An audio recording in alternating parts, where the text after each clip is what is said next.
Boom. Biddly, biddly, biddly, bo. Yes, yes, yo. Here we go. There ain't nobody down round here. I'm up, I'm down, I'm out, I'm round, but that's not why we're here. You know what time it is. Get that badger in and on and over here. We had to move back to get his greatness in. We got that quick flow, hip no, leave you with the sick note, bitch no. We don't tiptoe when we dip low. If the shoe fit, we let the kick flip rip, bro. That's just how I'm feeling right now. And then 10 seconds later, I'm down, I'm out. I can't even count. Few shout outs to do. Shout out to Mimi and shout out to Roller Blunt for the super chat in the live last night on the underlap. Shout out to Ming. As always, seeing Ming tomorrow for the game, the big old MO game, the big match, the big match day game, the big Saturday match day game. So shout out to Ming, shout out to JLUFC, and shout out to Pat Dunn. That's Mimi, Roller Blunt, Ming, JLUFC, and Pat Dunn. Shout out to each and every which one of you that supports the channel. If you could all smash a like, it helps the algorithm and all that stuff, and it stops the YouTube Nazis coming for me. Bournemouth tomorrow, quick ship vid. They are fourth in the league. It's an inflated league position. I won't have it argued, so everybody can calm down just ever such a touch. They are a very good side of that. There's no doubt. They've got off to a stomping start. The win probability is 32% Leeds, 39 Bournemouth, 29% draw, which puts us in that. That's actually in better stead than I sort of had it to be known. To be honest, I'm not concerned about anybody that comes Selling Road. I'm not going to piss and whinge about Semenyo. All we've got to do is stall him here, and he's just got to stop Semenyo and all this stuff. He's a good player. He's got off to a rocking start. Good on him. He's on the up, you know. But he's got to come to Ellen Road and he's got to get it done, hasn't he? So my only fear is this is the type of Premier League game where you kind of feel like you're potentially in with a bit of a chance, but they're rocking and rolling. They're coming with a different attitude. They're not coming to Ellen Road necessarily. They're coming thinking that they're riding the crest of a wave. You know, they're banging goals in. They're not conceding many, although they've conceded 5 in 5. But, you know, 4 of them were against Liverpool. And one of them were in a 2-1 win against Brighton. So, you know, and Brighton are also a good side who can also get plenty of goals. They've got 6 goals in 5 games as well, you know, which turns out, you know, as everybody can work out, more than a goal a game at the moment. So they are capable of scoring. They shut Newcastle out to a 0-0, which we also done. They beat Wolves 1-0, which, you know, we beat Wolves a lot more convincingly than that. And they beat the mighty, mighty Spurs 1-0. I just feel as though this is potentially one of them games where you sort of feel like you're in the game, you feel like you've got a chance, and we just sort of get, I don't want to say schooled, but it's just like at that, because it won't be a schooling, I don't think, tomorrow. It's just one of them realisation games, potentially, where you go, I feel like we've got more chance of beating Spurs than we do Bournemouth in like this weird paradox that, you know, you sort of set in. I know Spurs had an awful year last year, but, you know, Spurs are a bigger club than Bournemouth, aren't they? Sorry if there's any Bournemouth fans hanging about, but that's just a matter of fact, isn't it? Although I'm not too keen on Spurs, so I'm not even keen on saying that. But all we've got to do is stop Semenyo, and then we've got a chance tomorrow. That's all I'm hearing. But yeah, I just feel like it's potentially one of them games. I don't want to say banana skin either, because that's not fair. But they'll finish 9th, 8th, 9th in league, won't they, for certain, Bournemouth this year. They've managed really well. You know, the delusions of grandeur, as we were talking about last night. But we could have potentially had Areola, if you want to believe the press from a few years ago, which obviously ended up with Jesse Marsh, which we all know where that ended up going.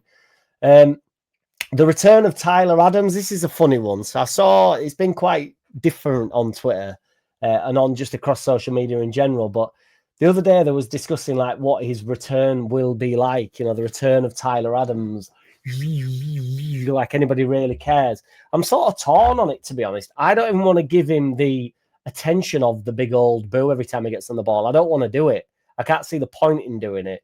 However, Harrison's been getting booed when he's been coming off the bench on occasion. So if Harrison's getting booed, who plays for the club? How on earth can the genuine charlatan, if that is the right word, who jumped ship immediately, who everybody just forgot about and just thought, oh, don't worry about Tyler Adams, he's at Bournemouth now, just forget about it.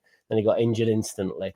I think Tyler Adams is a decent player. You know, you don't play for Bournemouth if Bournemouth is everything that I'm believed to be terrified of.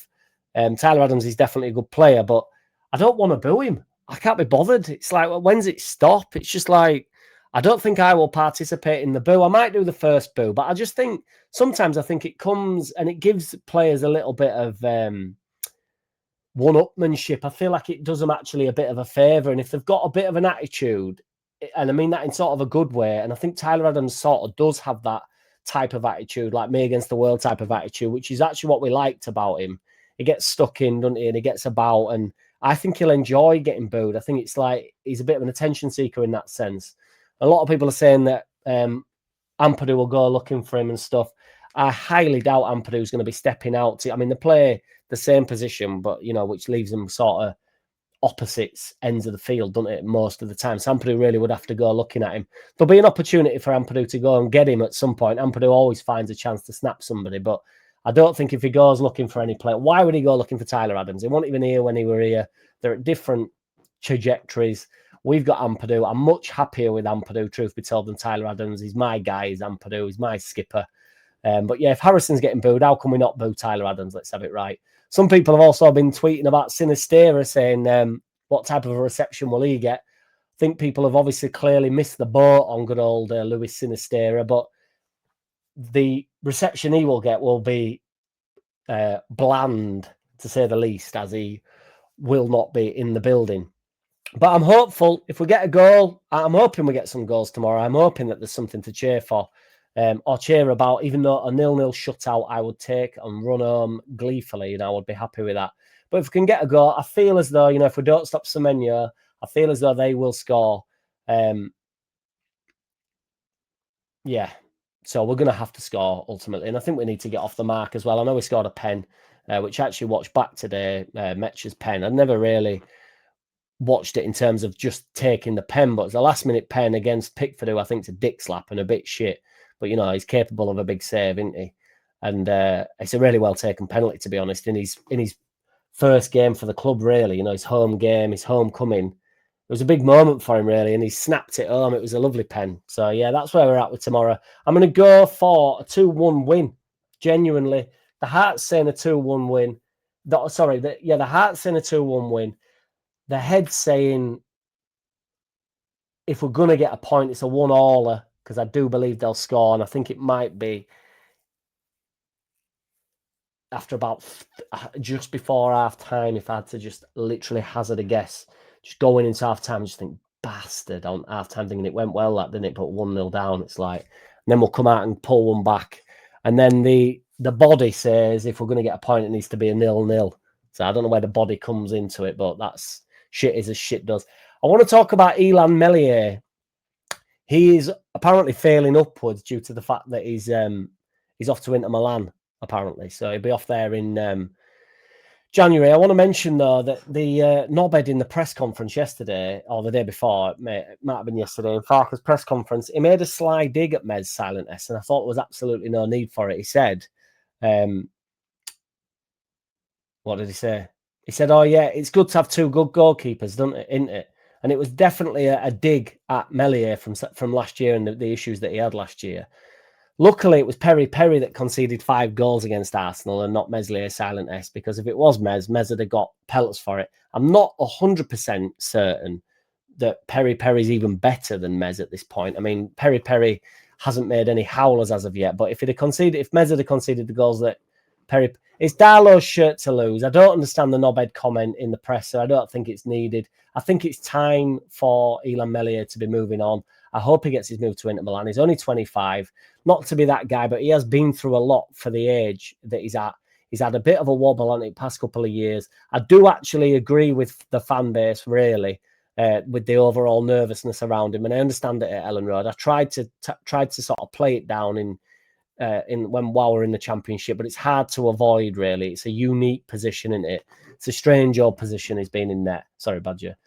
You know, it's just like the Badger's always held in a strange position here, but he sort of plays just low left, or would it be your low right as a screen? I don't know, because I was looking at the mirror image. It's my right, whether it's yours or not, nobody knows. Well, you guys know, I suppose. So let me know in the comments where the Badger lies on your screen. But it's a strange opposition, and ultimately when he's on the ball, it's like, ooh, even though I think Perry holds on to it too long. I think Darlow holds on to it too long, but when the mistakes are flooded in, you start going, oh, it's him again. Oh, it's him again, rather than going like, oh, you know, it's always that type of shit. Fark has been asked if we've gone under the radar. We was obviously the best Championship side last year, that there's no doubt. And I think we are going under the radar while still being under sort of a ludicrously hot spotlight. as we always would be. But I think with the way it's gone, the league games have gone, and the wins that we've picked up, sort of like they've been spread out, and they obviously a win last week, a win in the first week, some adversity with a big loss, then a draw against Newcastle and stuff. It's sort of panned out in a way that we have sort of just intertwined into the league a little bit, and Sunderland have sort of got the hype going a little bit. I mean, Farker did say he'd rather be under the spotlight, and be top of the league rather than where we're at now. But it's also a good start that we've had. So it is a weird one. I actually think if you pull back from the mental onlineness and the back and forth between the Farker haters and the Farker supporters, who tend to be quieter, the Farker supporters, but I do think that is the majority. I just think most supporters understand what Farker's up to. I think most people realise what needs to be done as a fan base, and I have enjoyed every single game that we've played in, Arsenal aside, but that comes with the territory, doesn't it? And I haven't felt like we've been kicking a stink out. There's been a big thing about us, and a lot of people are saying that we're going to kick the game into touch a little bit and not really play football. And I think we are involved in each and every game, but not just in a robust way, not in a dogmatic way. Dogmatic is the word of the day. But I just think we've been realistic within our approach. And I really do think that the goals will keep coming. And as they do, I was really, to be honest, last week, I was really happy with the fact that we got 3 first-half goals. And it only just kicked in about 2 days ago. That I can't remember if I heard somebody say it online or something. I was like, yeah, it was in the first half. That's like when we was at the Championship pomp, when we were at its best, and we just blow a team away. And that's basically what we did to Wolves. And then you sit in a bit. They changed it up. They pumped it forward. They, fine, just sort of absorb it a little bit. And then we showed that resilience and that strength that we have within the squad, where you do just sort of sit in and go, we can hold on to a 2-goal lead here. We're the clean sheet merchants at the moment. If we get a clean sheet tomorrow, we haven't conceded a goal at Ellen Road. That's fucking mad. And we have scored, whether it's a penalty or not, I don't care. I'm not into this looking at each individual goal as though not every goal's important. If it's Peru scoring it last minute and we're 4-0 up, it's still an important goal. Or whether it's you 0-0 and it's a penalty in last min. A goal's a goal, and I won't have it argued. I think we have enough, and I think January is just round the corner. Let's be real about it. It's on its way. Once you get the next international out of the way, next week, then you were talking, you're a week closer to it, aren't you? And then my man Farker can put us into a good spot come December the 25th on Christmas Day, when we all celebrate Jesus the Lord. And then he can get stuck into the board. So Farker gets us into a good position on the 25th of December. We all celebrate the Lord. Farker gets stuck into the board and he goes, give me that special sauce. That special sauce. Calvert Lewin, the boyo, hopefully gets a good goal tomorrow. Last minute jobby. No, we don't want it last minute. We want it early doors like it was last week. Has been hailed as a good pro, helping the youngsters. In particular, apparently Harry Gray has been giving him little pointers in that. How important do you actually think that is to, one, have a mentor? I think we can all agree is extremely important. But then to be a mentor, and why is it done? Genuinely, why is it good to be a good pro? Why is it good to help the youth? Just in general, for everybody. Is it selfish? Is it just what good pros do? Is it because they're confident in their ability and that Gray's not going to come and take Calvert Lewin's spot yet? Is it because someone did it to them? Is it just good to be a mentor for your own mind? Does it make you feel good? Are you the turkey that votes for Christmas? Let me know in the video below. I appreciate every which one of you. I'm the turkey that votes for Christmas, because on the 25th of December, we celebrate the Lord and Farker goes to the board. Get up, my guys, each and every which one of you. Tomorrow, 3 points. Bing, bang, boom. Can't wait for my first 3 p.m. kickoff when I don't have to work Saturday mornings anymore. DJing tonight, football tomorrow. Get up. In, out, on and over, roundabout. Peace out. Be at.